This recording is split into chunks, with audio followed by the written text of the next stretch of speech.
అసలు Omicron virus ఏ విధంగా బలోపేతం అవుతోంది అండ్ అలాగే ఒమిక్రాన్ వైరస్ కి తీసుకోవాల్సిన జాగ్రత్తలు ఏంటి, ఇదే అంశానికి సంబంధించి మాట్లాడదాం. నాతో పాటు లైవ్ లో సిద్ధంగా ఉన్నారు డాక్టర్ దుర్గా సునీల్ వాసా గారు, integrative specialist and micro biologist. నమస్తే అండి సునీల్ గారు. నమస్తే అండి. నమస్తే అండి. సునీల్ గారు, ఈ ఏదైతే కరోనా వైరస్ వచ్చిందో దానికి సంబంధించి చాలా మంది భయాందోళనకు గురి చెందారు. తర్వాత మాస్కులు ధరించి సోషల్ డిస్టెన్స్ మెయింటైన్ చేసి మొత్తానికైతే ఇప్పుడు తగ్గుదల పట్టాయి కేసెస్. కానీ ఈ నేపథ్యంలో మళ్ళీ ఒమిక్రాన్ అంటూ కూడా కొత్త వేరియంట్ వస్తోంది అంటూ కూడా నిజంగానే ఒక భయాందోళన అయితే వ్యక్తమవుతుంది ప్రజల్లో. అసలు ఏ విధంగా జాగ్రత్తలు తీసుకోవాలంటారు? ఇప్పుడు మనకి కరోనా వైరసెస్ అనేవి ఆల్రెడీ మనం 2 years నుంచి మనం చూస్తున్నాము. ఫస్ట్ మనకి ఆల్ఫా బీటా, యాక్చువల్లీ దీని క్లాసిఫికేషన్ అనేది గ్రీక్ వర్డ్స్ నేమ్స్ తోటి వస్తాయి. సో గ్రీక్ నేమ్స్ క్లాసిఫికేషన్స్ ప్రకారంగా ఆల్ఫా బీటా గామా డెల్టా అనేవి ఇంత ముందు మనం చూసాం. అండ్ లాంబ్డా వెరైటీస్ చూసాం మనం. ఇప్పుడు నెక్స్ట్ న్యూ వెరైటీ అండ్ జై వెరైటీ అనేది వచ్చేది ఉంది అని అనుకున్నాం మనము. కానీ WHO దీని క్లాసిఫికేషన్ ని మనం జంప్ చేసి ఒమిక్రాన్ అనే వేరియంట్ అని చెప్పేసి దీనికి నామన్క్లేచర్ పెట్టింది. Actually that is called spike proteins లో ఇప్పుడు మనకి కరోనా వైరస్ అనగానే దాని యొక్క మార్ఫలాజికల్ స్ట్రక్చర్ అంటే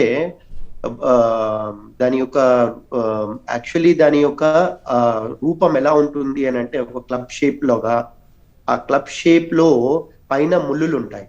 ఆ ముళ్ళుల్ని మనము స్పైక్ ప్రోటీన్ అంటాం. ఆ స్పైక్స్ లో అది దానికి కావాలంటే ఒక తాళం చెవి ఒక తాళాన్ని తెరవడానికి యూజ్ అవుతుందో అలాగే ఒక తాళం చెవి దానికి సెట్ అవ్వాలన్నమాట, ఒక తాళంకి ఓపెన్ అవ్వాలంటే. అలాగే మనకి వైరస్ ఎంటర్ అవ్వాలి అని అంటే ఒక స్పైక్ అనేది ఒక రిసెప్టర్ బైండింగ్ డొమైన్ అనేది దాని ద్వారా మన బాడీలో ఒక రిసెప్టార్స్ అని ఒకటి ఉంటాయి, దానిలోకి ఎంటర్ అవ్వడానికి, లోపలికి ఎంటర్ అయ్యి డిజీజ్ కాజ్ చేయడానికి. సో అట్లా మనకి ఈ స్పైక్స్ అనేవి మెయిన్ ఈ ముళ్ళుల్లో అవి వైరస్ అనేది కాబట్టి రూపాంతరం చెందడం వల్ల దానికి నామన్క్లేచర్ మారిపోతుంది మనకి. అది సీరియస్నెస్ అనేది పెంచుకుంటూ పోతుంది. దానికి మనం ఈ ఒమిక్రాన్ వేరియంట్ ఎందుకు మన WHO ఒమిక్రాన్ వేరియంట్ దాన్ని వేరియంట్ ఆఫ్ కన్సర్న్ అని ఎందుకు అనింది అని అంటే దీని యొక్క ట్రాన్స్మిసిబిలిటీ డెల్టా వేరియంట్ మనం లాస్ట్ సెకండ్ వేవ్ లో చూసాం. మనం డెల్టా వేరియంట్ అందరికి తెలిసిందే. డెల్టా వేరియంట్ ఎంత మనకి లాస్ చేసింది, ఎంత హెల్త్ కి ప్రాబ్లమ్స్ చేసింది, హెల్త్ డిజార్డర్స్ చేసింది, దానివల్ల ఎంతమంది డెత్ చేసింది అనేది మనకు అందరికి తెలిసింది. ఈ డెల్టా తర్వాత డెల్టా ప్లస్ అనేది తర్వాత ఇప్పుడు ఈ డెల్టా ప్లస్ అండ్ నామన్క్లేచర్ అంటే న్యూ నామన్క్లేచర్ అనేది ఇవ్వడం కన్నా దీనికి ఒమిక్రాన్ అనేది ఇచ్చాం. ఇది యాక్చువల్లీ సౌత్ ఆఫ్రికాలో ఒక HIV పేషెంట్ కి ఎవరైతే ఇమ్యూన్ కాంప్రమైజ్డ్ కండిషన్ లో ఉందో వాళ్ళలో ఫస్ట్ డిటెక్ట్ అయింది ఈ ఒమిక్రాన్ వేరియంట్ అనేది. అంటే దీన్ని బట్టి మనకి ఏం అర్థమవుతుంది, మన బాడీలో ఉండే మ్యూటేషన్, మన బాడీలో వైరస్ వెళ్ళినప్పుడు మన యొక్క రోగనిరోధక వ్యవస్థ దాన్ని బట్టి అండ్ బయట ఎన్వైరన్మెంటల్ లో ఉండే యొక్క దానికి అనుకూలమైన వ్యతిరేకం వాతావరణం వల్ల వైరస్ స్టెబిలిటీ అనేది దాని యొక్క స్టెబిలిటీ అనేది ఉంచుకుంటుంది. లేదంటే అది రూపాంతరం చెంది అది డేంజరస్ సిచ్యువేషన్ గా కావచ్చు, లేదా మామూలుగా అది మైల్డ్ డిజీజ్ గా చేయొచ్చు, మోడరేట్ అండ్ సివియర్ గా డిజీజ్ చేయొచ్చు. సో ఇవన్నీ బేసిస్ ప్రకారంగా epidemiological studies and environmental studies and scientific గా మైక్రోబయాలజికల్ గా స్పెసిమెన్స్ ని అనలైజ్ చేసి మనము దాని యొక్క సీక్వెన్స్ జెనెటికల్ అనాలిసిస్ ఇవన్నీ తీసుకొని మనము ఈ మ్యుటేషన్ అనేది మనకి ఇన్విట్రో కానీ లేకపోతే మనం బయట ప్రపంచంలో రియాలిటీలో మన మనుషులకి అటాక్ అయినప్పుడు కానీ దీని యొక్క డిజీజ్ బర్డెన్ ఎలా ఉంది, ఇది ఎంత ట్రాన్స్మిటబిలిటీ ఉంది అని అసెస్ చేసి దాని ఒకటి మనకు institute of genetics and integrative biology and ICMR అనే అనుబంధ సంస్థలు దాన్ని మనకి ఇది ఇంత డేంజరస్, ఇది ఇంత డేంజరస్ అని చెప్తుంది. సో మనకి ఈ ఒమిక్రాన్ వేరియంట్ అనేది చాలా దేశాల్లో మనకి దాని యొక్క సివియారిటీని మనం చూస్తున్నాం. మనం అది ఏంటిదంటే ఒక డెల్టా వేరియంట్ కన్నా దానికన్నా సివియారిటీ ఉంది, ఒక 10-15% ట్రాన్స్మిటబిలిటీ, హై ట్రాన్స్మిసిబిలిటీ ఉంది, దానికన్నా 10-15% దాని మోర్ సివియారిటీ ఉంది. కానీ మనం ఏంటంటే వ్యాక్సినేషన్ వేసుకున్నారు, ఎవరైతే వ్యాక్సినేషన్ కంప్లీట్ అయినా ఉన్న వాళ్ళ ఇప్పుడు ఇంగ్లాండ్ కావచ్చు, అమెరికన్ కావచ్చు, లేకపోతే అదేంటి యూరోపియన్ దేశాలు కానీ, వాళ్ళందరూ చెప్పే వాళ్ళ ఏజెంట్ మైక్రోబయాలజికలీ ఇన్స్టిట్యూట్స్ చెప్పేది ఏంటంటే ఎవరైతే వ్యాక్సినేటెడ్ కంప్లీట్ గా వేసుకున్నారో వాళ్ళు అంతగా సివియారిటీగా ఉండట్లేదు అని తెలిసినప్పుడు మన ఇండియన్ గవర్నమెంట్ కూడా అప్రమత్తం అయ్యి, భారతదేశంలో మన ప్రధానమంత్రి గారు దాన్ని సీరియస్ గా తీసుకొని అందరికీ వ్యాక్సినేషన్ అవ్వాలి అని చెప్పేసి ఎప్పుడైతే ఆ వేరియంట్ బయట దేశాల్లో రికగ్నైజ్ అయిన వెంటనే ఇక్కడ ఆర్డర్స్ ఇవ్వడం జరిగింది. సో అది ఆర్డర్స్ చాలా మన రాష్ట్రాలు వెంటనే పాటిస్తున్నాయి. చాలా వరకు మన రాష్ట్రం కూడా కొంచెం పాటిస్తుంది. అది ఎందుకనంటే కొంచెం ప్రజల్లో కూడా అవేర్నెస్ అనేది లేకపోవడము, ఇవన్నీ కూడా మనకి కారణాలు అవుతున్నాయి. సునీల్ కుమార్ గారు, మీరు అంటే ఇప్పుడు కరోనా వైరస్ కి సంబంధించి ఎటువంటి జాగ్రత్తలు తీసుకోవాలో తెలిసేలోపే అది అతి వేగంగా స్ప్రెడ్ అయిపోయింది జనాలలో. మరి ఈ ఒమిక్రాన్ వైరస్ కి సంబంధించి ఇంతకు ముందు ఏదైతే జాగ్రత్తలు తీసుకున్నామో అవే జాగ్రత్తలు తీసుకోవాలి అనుకోవాలా, లేకపోతే ఇంకేమైనా జాగ్రత్త పడడం అంటూ కూడా మీరు ఏమైనా సజెస్ట్ చేస్తారా ప్రజలకి? యాక్చువల్లీ మనము ఇంతకుముందు కరోనా వైరస్ వచ్చినప్పుడు, కరోనా వైరస్ ఇన్ఫెక్షన్ కరోనా రాకముందు సెంట్రల్ గవర్నమెంట్ గైడ్ లైన్స్ ప్రకారంగా అండ్ మనకి ఒకటి ICMR ఈ అనుబంధ సంస్థలు ఉండేవి. ఇవన్నీ కూడా మనకి ఏంటంటే ఫస్ట్ హ్యాండ్ వాషింగ్స్ అండ్ అదేంటి మాస్కింగ్, ఏవైతే మనకి ముక్కు టచ్ చేయరాదు చేతితోటి, మౌత్ ని టచ్ చేయరాదు, అదేంటి మన ఫేస్ పార్ట్స్ ని టచ్ చేయకూడదు, కళ్ళకి ఇవన్నిటికి కూడా ఫేస్ షీల్డ్ ఇలాంటివన్నీ పెట్టుకోమని మనం ముందు జాగ్రత్తగానే మనకి గవర్నమెంట్ చెప్పింది. సో GOI అంటాం మనం, government of India has been instructed to all the states. So అందరు కూడా పాటించకపోవడం వల్ల ఫస్ట్ వేవ్ నుంచి సెకండ్ వేవ్ లోకి వెళ్ళిన తర్వాత కూడా అది డెల్టా వేరియంట్ చాలా విస్తృతంగా మనకి అందరికి చాలా మందికి లాస్ చేసింది, చాలా వరకు డిజీజ్ బర్డెన్ అయ్యింది. సో ఇప్పుడు కూడా చాలా మంది అదే తప్పు చేస్తున్నారు, మాస్కింగ్ చేయట్లేదు, హ్యాండ్ వాషింగ్ టెక్నిక్స్ చేయట్లేదు, సో ఫేస్ షీల్డ్స్ పెట్టుకోవట్లేదు, అండ్ పబ్లిక్ లో చాలా క్లోజ్ గా ఉంటున్నారు. అన్ని మ్యారేజెస్, ఇంకోటి వేరే పార్టీస్, అవన్నిట్లో కూడా నో మాస్క్. నేను రీసెంట్ గా చూసిన పార్టీస్ లో కూడా ఎక్కడ కూడా మాస్కులు అనేది ధరించడం మానేశారు. సో ఇలాగే ఉంటే గన definitely this will become a very dangerous. Because ఇంతకు ముందు చెప్పినట్టుగానే డెల్టా వేరియంట్ కే మనం ఎంతో బాధపడ్డాం. డెల్టా వేరియంట్ కానీ ఇది 10-15% more transmissible and more dangerous than delta variant. So vaccination ముఖ్యం. మెయిన్ ఇంపార్టెంట్ ఏంటంటే మనకి వ్యాక్సినేషన్ 2 doses వేసుకోవడం అనేది చాలా ఇంపార్టెంట్. అది కోవాక్సిన్ కానీ కోవిషీల్డ్ కానీ 2 doses వేసుకోవాలి. ఆ 2 dose వేసుకోని వాళ్ళకైతే కన్నా అండ్ ఈ మాస్కింగ్, ఈ ముందు జాగ్రత్త చర్యలు మనం ఎన్నిసార్లు చెప్పుకున్నాము, అవన్నీ పాటించకపోతే కన్నా definitely it will become a dangerous situation అని చెప్పుకోవాలి. అంత డేంజరస్ గా ఉంది అని చెప్పుకోవాలి మనం ఒమిక్రాన్ వేరియంట్ అనేది.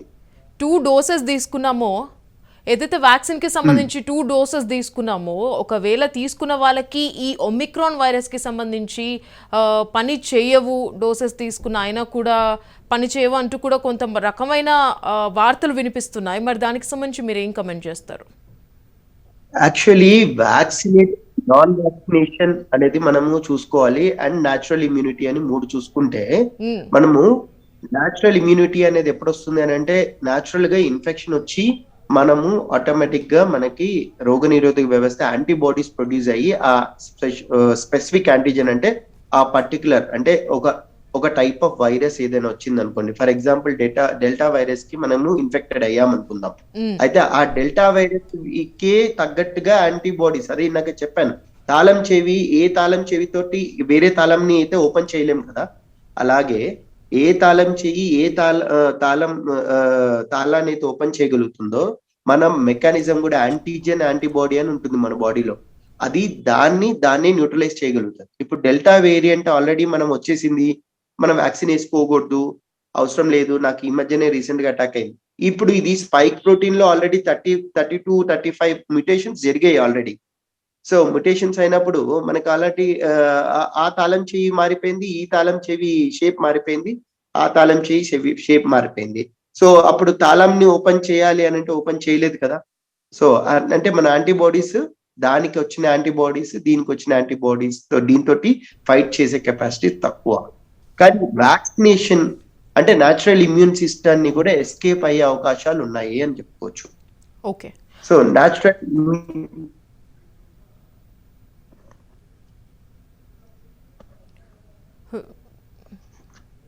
రైట్. ఇక ఒమిక్రాన్కి సంబంధించి డాక్టర్ గారితో అయితే మనం మాట్లాడాము. జాగ్రత్తలు తీసుకోవాలి, ఏవైతే కరోనా వైరస్కి సంబంధించి జాగ్రత్తలు ఏవైతే తీసుకున్నామో అవి తీసుకుంటే సరిపోతాయి అంటూ కూడా ఆయన చెప్పుకొచ్చారు. అండ్ అలాగే ఇమ్యూనిటీ బూస్టింగ్, మనకి రోగ నిరోధక శక్తికి సంబంధించి ఏవైతే తట్టుకుంటాయో వాళ్ళు కొంచెం జాగ్రత్తగా ఏవైతే మనము తీసుకుంటున్నామో ఆ జాగ్రత్తలు పాటిస్తే చాలు అంటూ కూడా డాక్టర్ గారు చెప్పారు. డాక్టర్ గారు, అండ్ అలాగే ఈ ఒమిక్రాన్ వైరస్కి సంబంధించి సిమ్టమ్స్ ఏ విధంగా ఉండే అవకాశం కనిపిస్తోంది? సేమ్ సిమ్టమ్సా లేకపోతే ఇంకేమన్నా సిమ్టమ్స్ కనిపించే అవకాశం? అంటే నేను కొంచెం చెప్పేటప్పుడు అది డిస్టర్బ్ అయింది కొద్దిగా, అందుకే నేను ఇంకో దాన్ని చెప్పాలి ఇంకా. అయితే ఇప్పుడు మనకి ఏదైతే డెల్టా వేరియంట్ వచ్చింది, ఇప్పుడు ఈ నెలలో మనకి డెల్టా వేరియంట్ వచ్చింది అనుకుందాం, దానికి యాంటీబాడీస్ వచ్చాయి అనుకుందాం వ్యాక్సిన్ వేసుకొని వాళ్ళకి. సో నెక్స్ట్ మంత్ ఒమిక్రాన్ కానీ ఆ నెక్స్ట్ మంత్ కానీ ఒమిక్రాన్ వేరియంట్ వచ్చింది అనుకుందాం. ఇప్పుడే వచ్చింది కదా, నాకు యాంటీబాడీస్ వచ్చాయి కదా అని చెప్పి చాలా మంది ఏం చేస్తారంటే నేను ఇంకా వ్యాక్సిన్ వేసుకోను అని చెప్పేసి, చాలా మంది ధోరణి కూడా అలాగే ఉంది. ఇక్కడ వ్యాక్సినేషన్ వేసుకోకుండా ఉండడం అనేది కూడా చాలా తప్పు. ఎందుకంటే నేను చెప్తాను, మనకి న్యాచురల్ గా ఈ యాంటీబాడీస్ దానికి మనకి ప్రొటెక్ట్ చేయలేదు. ఇప్పుడు మనకి ఈ వ్యాక్సిన్ వేసుకోవడం వల్ల ఏమవుతుందంటే, ప్రోటోటైప్ వ్యాక్సిన్ అయినా కానీ ఇది మనకి ఇమ్యూన్ సిస్టమ్ కి, ఈ స్పైక్స్ కి, ఇవన్నిటికి మనకి అట్లీస్ట్ 30-40% అయిన ప్రొటెక్షన్ వస్తుంది. సో సీరియస్ నుంచి మనం కాపాడుకోగలుగుతాం. అండ్ ఈ వైరస్ ఈసారి అటాక్ అయినప్పుడు దీనికి లంగ్స్ పైన చాలా ఎక్కువగా ప్రభావం వచ్చే ఛాన్స్ ఉంటుంది. మీరు ఇంకో పాయింట్ చెప్పారు ఇప్పుడు, ఇది ఎలా ఉంటుంది దీని సిమ్టమ్స్ అని. కొందరికి ఫీవర్ నార్మల్ రేంజ్ అంటే మనము 99, 100, 100 అబోవ్ ఉంటేనే, మనము 101, 102 అట్లా ఉంటేనే మనం హై గ్రేడ్ ఫీవర్, 103 అని అంటే హై గ్రేడ్ ఫీవర్ అంటాం. So normal grade of fevers అనేవి రికగ్నైజ్ అవుతాయి. అండ్ బట్ కోల్డ్ కాఫ్ ఉంది కదా, జనరల్ కోల్డ్ కాఫ్, ఇప్పుడు చలికాలం జనరల్ కోల్డ్ కాఫ్ అనుకుంటారు, వేరే వైరస్ వల్ల వచ్చింది అనుకుంటారు. అది ఈజీగా మనం ఇప్పుడు ఒక డిఫరెంట్ టైప్స్ ఆఫ్ ఫ్లూస్ కానీ దీనికి అది అనుకొని మనం ఈజీగా ట్రాన్స్మిట్ చేసే అవకాశం ఉంది, ఎక్కువగా పాకే అవకాశం కూడా ఉంది. సో కాబట్టి కంపల్సరీగా వ్యాక్సినేషన్ వేసుకోవడం వల్ల ఏమవుతుంది అంటే, రోగ నిరోధక వ్యవస్థ తక్కువ ఉన్న వాళ్ళు కూడా మనకి ఏమవుతుంది అంటే ఈ 30-40% మనకి ప్రొటెక్షన్ వస్తుంది కదా. ఆటోమేటిక్ గా తర్వాత మనం సిమ్టమ్స్ ని బేస్ చేసుకొని డాక్టర్స్ పర్యవేక్షణలో డాక్టర్ ట్రీట్మెంట్ ఇవ్వడం వల్ల ఇప్పుడు కొత్తగా యాంటీబాడీస్ వచ్చాయి, మనకి మోనోక్లోనల్ యాంటీబాడీస్ వచ్చాయి. ఇది వరకు దాకా మనకి ఏంటంటే ఒక యాంటీ వైరల్ లేవు, ఏమీ లేవు, దీనికి అన్ని కూడా మనకి ట్రయల్ అండ్ ఎర్రర్ ప్రకారంగా చేసుకుంటూ వచ్చాం, రెమిడీసివిర్ ఇలాంటివన్నీ కూడా. సో ఇప్పుడు ఏంటంటే కాక్టైల్ మోనోక్లోనల్ యాంటీబాడీస్ వచ్చాయి, ఇవి కూడా చాలా వరకు ప్రొటెక్షన్స్ ఇస్తున్నాయి, మనకి ట్రీట్మెంట్ పార్ట్ లో యూజ్ అవుతాయి. కానీ మిడిల్ క్లాస్ వాళ్ళకి, లోవర్ మిడిల్ క్లాస్ వాళ్ళకి ప్రభుత్వం ఇప్పుడు ఆలోచించేది middle class, lower middle class and middle class కోసం ఆలోచిస్తుంటది. అందుకే ఎన్నో పథకాలు కూడా మనకి ప్రవేశపెడుతూ ఉంటది. సో అలాంటప్పుడు మనము ఈ 60,000, 70,000, ₹1,00,000 పెట్టి అందరు ట్రీట్మెంట్ ఇచ్చుకోలేరు కదా. కాబట్టి మనం ఏంటిదనంటే మాస్కింగ్ అనేది చాలా ఇంపార్టెంట్, హ్యాండ్ వాషింగ్ అనేది ఇంపార్టెంట్, ఇవన్నీ కూడా మనము చేసుకుంటూ ఉండాలి. అండ్ వ్యాక్సిన్ కూడా కంపల్సరీ వేసుకోవాలి. వ్యాక్సిన్ కంప్లీట్ 2 డోసెస్ వేసుకోవాలి. వేసుకుంటే 30-40% ప్రొటెక్షన్ వస్తుంది. అప్పుడు మనకి చిన్న చిన్న సిమ్టమ్స్ కనపడతాయి. ఆ చిన్న చిన్న సిమ్టమ్స్ ని మనము ఒక 14 రోజులు, 17 రోజుల్లో ట్రీట్ చేసుకోవచ్చు. అండ్ ఇంకొక విషయం ఏంటిదనంటే గుర్తించాలి, డెల్టా వేరియంట్ కానీ ఏ కరోనా వేరియంట్ అయినా కానీ ఒక 14 days ఆఫ్ స్పాన్ లో అది మనకి సిమ్టమ్స్ తగ్గిస్తుంది. ఈ ఒమిక్రాన్ వేరియంట్ ఎక్కువ రోజులు ఉంటుంది అని డయాగ్నోసిస్ అయింది. సో ఎక్కువ రోజులు దీని యొక్క సిమ్టమ్స్ కనపడుతున్నాయి. ఇది అంత తొందరగా బాడీ న్యూట్రలైజ్ చేసుకోలేకపోతుంది. అంటే మన బాడీ ఇమ్యూన్ సిస్టమ్ అనేది దీన్ని ఎస్కేపింగ్ కెపాసిటీ ఎక్కువ ఉంది ఒమిక్రాన్ కి. అది ఇక్కడ మనకి కన్సర్న్. అందుకనే WHO కూడా ఏంటంటే ఇది వేరియంట్ ఆఫ్ కన్సర్న్ అని చెప్పింది. అంటే మనకే తెలియట్లేదు ఏం జరుగుతుంది, అది ఇంకా ఎంత సీరియస్ కూడా కావచ్చు, అది depends upon there immunity status అని. అలాంటప్పుడు మనం ఇమ్యూనిటీ లెవెల్స్ ని బూస్టప్ చేసుకోవాలంటే ఎలా? ఒకటి వ్యాక్సినేషన్ మెయిన్ ఇంపార్టెంట్. ఫస్ట్ మనకి చేతిలో ఉండేదే వ్యాక్సినేషన్. ఇంకొకటి HIV patients, immuno compromise patients, cancer patients, మళ్ళీ డయాబెటిక్ పేషెంట్స్, లేకపోతే కిడ్నీ ఫెయిల్యూర్ పేషెంట్స్, మళ్ళీ లేకపోతే ఇది లివర్ సంబంధించిన సమస్యలు బాధపడుతున్న వాళ్ళు, వీళ్ళందరూ కూడా ఇది రిస్కే. ఓల్డ్ ఏజ్ గ్రూప్స్, వాళ్ళకి ఇమ్యూనిటీ తక్కువ ఉంటుంది. మనకి T-సెల్ ఇమ్యూనిటీ అనేది, B-సెల్ ఇమ్యూనిటీ అనేది మనకి ఇమ్యూన్ సిస్టమ్ లో చాలా మెయిన్ రోల్ ఉంటుంది. సో ఇవి ఏజ్ పెరిగే కొద్దికి మనకి అన్ని సెల్స్ ఎలా అయితే మనకి ఏజింగ్ అయిపోతుందో అలాగే ఇమ్యూన్ సిస్టమ్ కూడా మనకి ఇమ్యూనిటీ కెపాసిటీ అనేది తగ్గిపోతుంటుంది. సో కాబట్టి ఇలాంటి వాళ్ళందరూ కూడా చాలా జాగ్రత్త పడుతూ ఉండాలి. మనము ఈ ఒమిక్రాన్ వేరియంట్ కి సిమ్టమ్స్, కొందరికి ఫ్లూస్ లాగా సిమ్టమ్స్ కనపడచ్చు, కొందరికి లైట్ ఫీవర్, అంటే నేను నాకు చెప్పినట్టు జనరల్ ఫీవర్ అంటాం మనం, హై గ్రేడ్ ఫీవర్ కాకుండా నార్మల్ ఫీవర్స్ ఉండొచ్చు. సో అండ్ వెంటనే లంగ్స్ లోకి వెళ్ళిపోయి సాచురేషన్ తగ్గిపోయి ఆక్సిజన్ లెవెల్స్ తగ్గిపోవడము, ఇలాంటివి జరిగే ఛాన్సెస్ ఉన్నాయి. కాబట్టి మనం ఏంటంటే ఇమ్యూనిటీని మటుకు ట్యాకిల్ చేయాలి అని అంటే మనకి ఇప్పుడు ఉన్న వెపన్ ఒకటి, వ్యాక్సిన్స్ అనేవి. మనకి కోవాక్సిన్ కానీ కోవిషీల్డ్ కానీ ఏదైనా కానీ వ్యాక్సిన్స్ 2 డోసెస్ అయిపోవాలి, యుద్ధ ప్రాతిపదికంగా కంప్లీట్ చేసేసుకోవాలి. ఈ వ్యాక్సిన్స్ అనేది కంపల్సరీ. మన హైదరాబాద్ దీమినేశ్వర్ సార్ గారు కానీ లేకపోతే మిగతా వాళ్ళందరూ కూడా స్టేట్ మొత్తం కూడా చాలా వరకు ఈ వ్యాక్సినేషన్స్ పైన చాలా కాన్సన్ట్రేట్ చేస్తున్నారు. కొన్ని డిస్ట్రిక్ట్స్ లో తక్కువ ఉంది కానీ అని మొన్న అదేంటి నాకు ఒక డీటెయిల్ నాకు తెలిసిన డాక్టర్ గారు గవర్నమెంట్ లో ఉన్న వాళ్ళు చెప్పారు. But they are also doing very well. And మన సెంట్రల్ గవర్నమెంట్ మటుకు 100 above vaccination already 100 crores members పైనే ఇచ్చేశారు. ఇంకా మిగతా వాళ్ళందరూ కూడా ఇవ్వాలి అని చెప్పేసి government of India giving orders to the state governments, and state governments has to accept that completely. And ప్రజలు కూడా కంపల్సరీగా ఇప్పుడు ఈ వేరియంట్ అనేది మన ఇండియాకి పాకడంలో చాలా ఫాస్ట్ గా పాకే అవకాశం ఉంటుంది ఇక్కడ, ఇంకా హైలీ డెన్స్లీ పాపులేటెడ్ ఇండియా కాబట్టి మనకి అప్పుడు ప్రాణం నష్టం జరిగే కన్నా ముందే, చెడు జరిగే కన్నా ముందే మనం prevention is better than cure. కాబట్టి మనం ప్రివెన్షన్ ఆస్పెక్ట్స్ గానే మనము వ్యాక్సిన్స్ ఇస్తున్నాం కాబట్టి వ్యాక్సిన్స్ కంపల్సరీగా వేసుకోవాలి. వ్యాక్సిన్స్ వల్ల మనకి ప్రొటెక్షన్స్ వస్తాయి అని చెప్పేసి ఈ ఒమిక్రాన్ వేరియంట్ నుంచి మనకి ప్రొటెక్షన్స్ వస్తాయని ఆల్రెడీ ఇంగ్లాండ్ చెప్పింది. అండ్ అదేంటి మనకి ఆల్రెడీ సౌత్ ఆఫ్రికన్స్ వాళ్ళు కూడా చెప్పారు. యాక్చువల్లీ అక్కడి నుంచి అరైజ్ అయింది, సౌత్ ఆఫ్రికా నుంచి అరైజ్ అయిన వేరియంట్ ఇది. సో మనకి వేరియంట్ ఆఫ్ కన్సర్న్ గా మారింది. సో ఇప్పుడు అది హైలీ ట్రాన్స్మిటబుల్, ఎందుకంటే వాళ్ళకి ఇమ్యూన్ స్టేటస్ తక్కువ ఉన్న పర్సన్ నుంచి వచ్చింది. HIV ఇన్ఫెక్టెడ్ పేషెంట్ నుంచే ఫస్ట్ డిటెక్ట్ చేశారు. అంటే మన ఇమ్యూన్ కెపాసిటీని పెంచుకోవడానికి నేను అది న్యాచురల్ టెక్నిక్స్ తోటి నేను అది మన బ్యాలెన్స్ డైట్ ప్రకారంగా నేను తర్వాత చెప్తాను. అండ్ ఇప్పుడు మటుకు మనం ఏంటంటే ఇమ్యూన్ తక్కువ ఉన్న వాళ్ళకి మటుకు కంపల్సరీగా vaccine is the only the thing which we can make it survive from this variant. ఎందుకంటే ఎక్కువ రోజులు పట్టదు. డెఫినెట్లీగా మన వే ఆఫ్ బిహేవింగ్ బట్టి డెఫినెట్ గా మనకి ఇది చాలా తొందరగా పాస్ అయ్యే అవకాశం ఉంటుంది. వ్యాక్సిన్ మటుకు కంపల్సరీగా వేసుకోవాలి. అయితే సునీల్ గారు, మరోపక్క డయాబెటీస్ అండ్ అలాగే బీపీ ఇలా ఉన్న వాళ్ళు ఎటువంటి జాగ్రత్తలు తీసుకోవాలంటారు? అండ్ అలాగే వ్యాక్సిన్ వేసుకున్నా కూడా ఇమ్యూనిటీ బూస్టప్ కోసం ఎటువంటి ఫుడ్ ఐటమ్స్ తీసుకోవాలంటారు మీరు?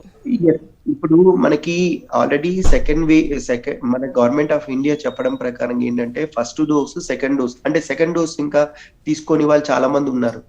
ఆ సెకండ్ డోస్ తీసుకోలేదు కాబట్టి మనం బూస్టర్ డోస్ ని ఈ ఇంత తొందరగా మనం అందరికి చెయ్యాలి అని అంటే ఇట్స్ రిక్వైర్డ్స్ లాట్ ఆఫ్ అదేంటి అదేంటి గవర్నమెంట్ లో కానీ ప్రైవేట్ లో కానీ లాట్ ఆఫ్ హెల్త్ రిక్వైర్మెంట్స్ అవసరం అన్నమాట. Health workers important.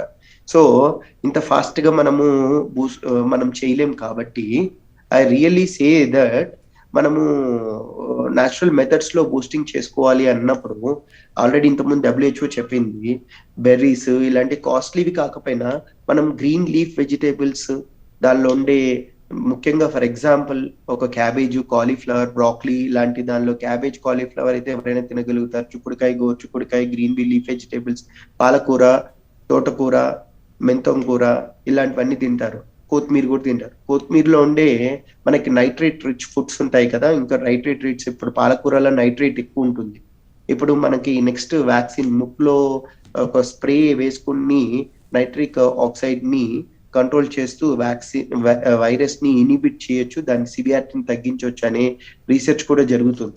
సో అలాగే మన బాడీలో నైట్రేట్ రిచ్ ఫుడ్స్ ఈ కాలంకే, మరి ప్రతిరోజు కాదు, మన ఈ సీజన్ ఇప్పుడు వచ్చింది కాబట్టి, ఇప్పుడు అవసరం వచ్చింది కాబట్టి, ఈ వైరస్ నుంచి అటాక్ అయ్యే అవకాశాలు ఉంటాయి కాబట్టి నైట్రేట్ రిచ్ ఫుడ్స్ ఎక్కువగా తీసుకోవడము మనకేమవుతుంది అంటే దాని వల్ల కూడా మనకి సివియారిటీని తగ్గించే అవకాశం ఉంటుంది.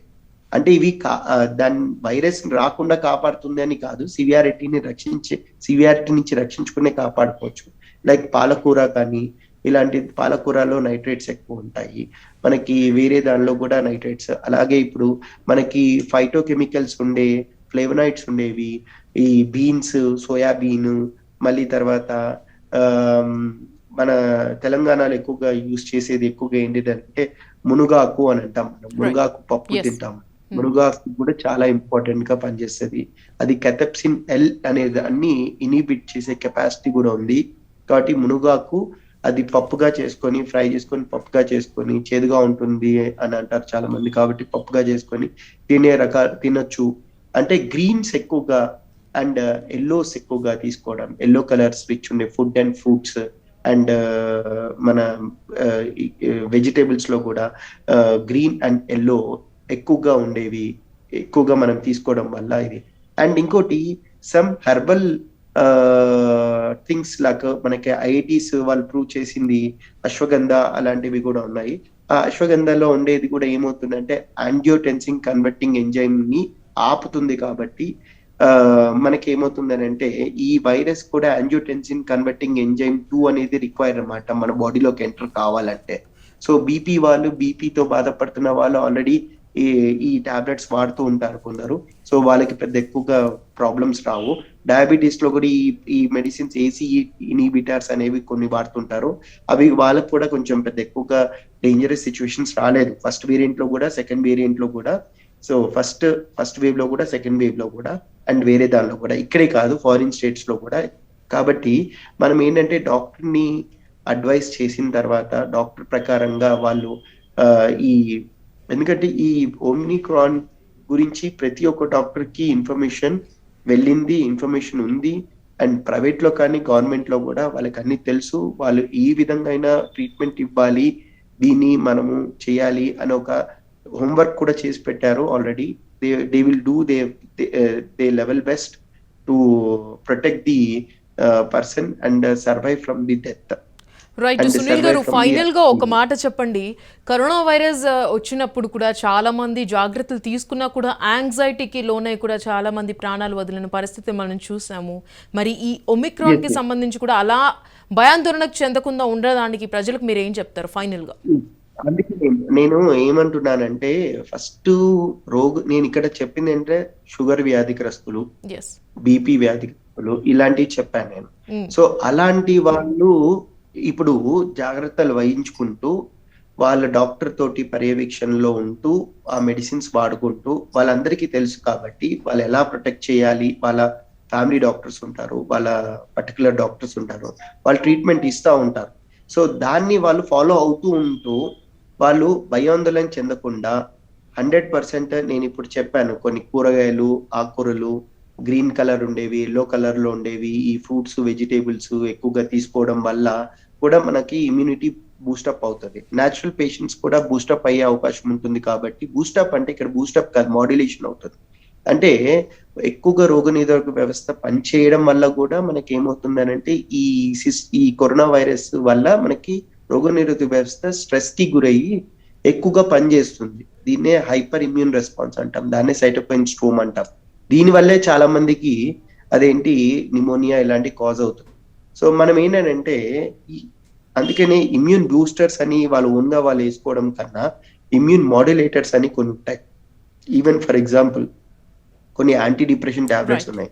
ఆ యాంటీ డిప్రెషన్ టాబ్లెట్స్ కూడా మనకి ఏంటిదనంటే ఇప్పుడు మీరు ఆ మనసుకు ఆందోళన చెందుతున్నారు అని అన్నప్పుడు అది మనకి కొన్ని anti depression tablets will prevent the virus to enter అన్నమాట. Some what studies are saying.